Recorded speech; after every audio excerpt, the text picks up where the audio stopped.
Привидението. Млада жена се разболяла тежко и не след дълго станало ясно, че краят наближава. В последния си час тя казала на мъжа си: толкова те обичам и не искам никога да се разделяме. Моля те, не отивай пред друга жена след смъртта ми. Ако това се случи, аз постоянно ще се връщам пред теб като привидение.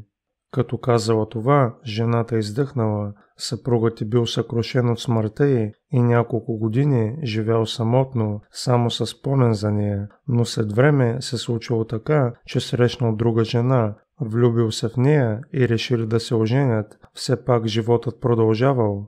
Още на другия ден, след венчавката, го посетило видение. Както обещала, неговата бивша съпруга наистина започнала всяка нощ да му се явява на сън и да го упреква за това, че е предал и е погазил последната й воля.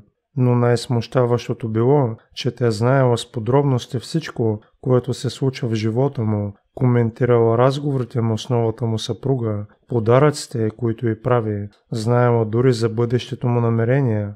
Мъжът много се измъчвал от постоянното присъствие на бившата си жена, изгубил съня си, отслабнал и всяка нощ си лягал с надеждата, че видението ще е изчезнало, но то продължавало да смущава съня му. Един ден мъжът споделил своите тревоги със свой близък, който му дал съвет. Знаеш ли, в съседното село живее един възрастен човек, за когото съм чувал, че е много мъдър, много е живял и всякакви неща са минали през главата му. Защо не отидеш при него?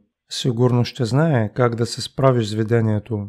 Така и направил отчаяният вдовец. Отишъл през стареца и му разказал своята история. Значи казваш, че бившата ти жена е станала привидение и знае всичко, което правиш, заключил старецът. Много интересно. Ето какво ще направиш. Когато се появи следващия път, сключи споразумение с нея. Кажи й, че искаш да ти отговори на един въпрос и ако успее, веднага ще развалиш брака си с новата си жена. А какъв въпрос трябва да й задам? Учудил се мъжът. Напълни един съд с житни зърна и я попитай колко точно са те. Ако тя не може да ти отговори, това ще означава, че е просто плод на въображението ти и в момента, в който ти го проумееш, видението ще спре да те тормози. Когато вечерта видението се появило, веднага казало: всичко знам, днес ти си се виждал с един старец и си искал съвет как да се отървеш от мен. Като знаеш всичко, побързал да отговори мъжът, кажи ми тогава колко житни зърна има в тази купа. Отговор не последвал, това било единственото нещо, което мъжът също не знаел. И така видението изчезнало завинаги.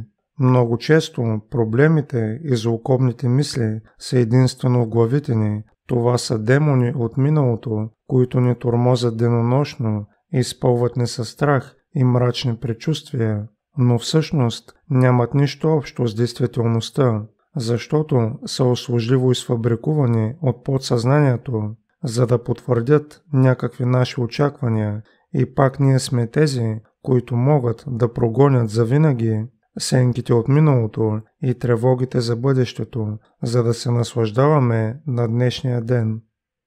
Обръщай се назад, само за да оцениш извървения път.